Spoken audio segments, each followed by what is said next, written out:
Take a break from your busy schedule and join Harold Sala for Guidelines, a 5-minute commentary on living. You are on a business trip when you receive a notice that your flight has been canceled. This means you will either miss your ongoing flight or you must leave the day before your scheduled departure.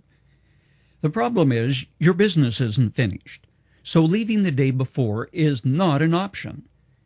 Immediately your hands begin to perspire and your stomach begins to knot. Whether or not you are aware of it, your blood pressure just jumped and your heart beats faster too.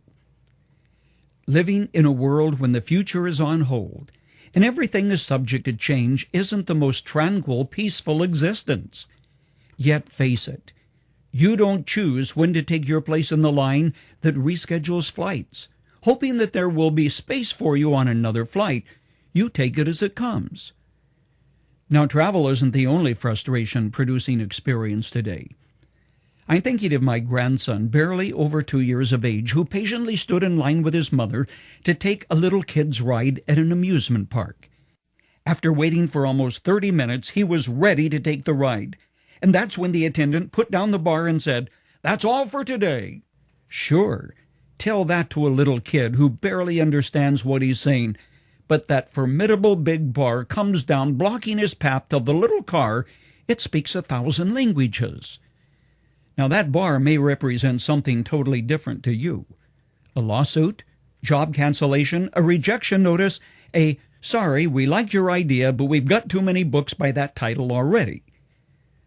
When things don't go the way I had anticipated and the bar drops in front of me, I've learned, sometimes through difficulty, to do several things.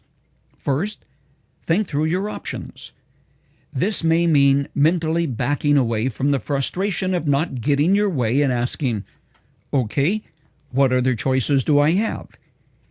If you can't get across a mountain, how can you get around it? And if you can't go around it, can you tunnel through it? Next, pray. No, God won't put on an extra flight in that airline schedule for you or cause the operator of the ride at the amusement park to keep the little kids' cars running longer. But He does know what's best for you, and He can give you wisdom in thinking through your options. Once you've talked to God, talk to yourself. Say something like this: "Don't panic. This is not the end of the road. Life's a long time, and there's a solution to every problem."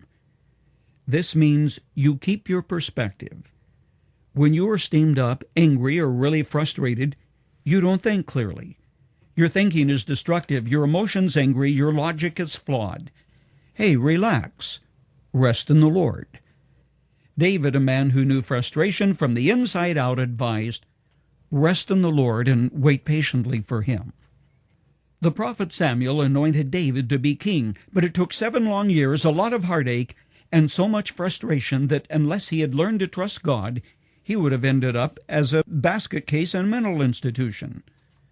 No wonder he cried out, "I would have lost heart unless I had believed that I would see the goodness of the Lord in the land of the living." A closing thought. When life looks very disjointed and crazy from your vantage point, God looks beyond that. He sees a pattern known only to Him. That's why you can trust Him to take you through when the bar drops down, blocking your forward progress. Don't forget it. That's the only way you can say with Paul, "I have learned to be content, whatever the circumstances." At some point, you have to accept the reality God's in control, even when the bar drops in front of you.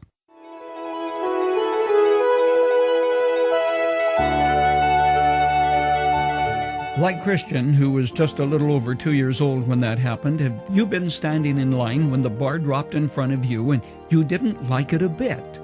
You missed your flight. You got fired. Something happened. And now you're steamed up. Back off, friend.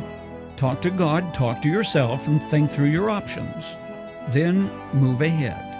You can download what you hear on Guidelines by going to our webpage at guidelines.org and click on the date for today.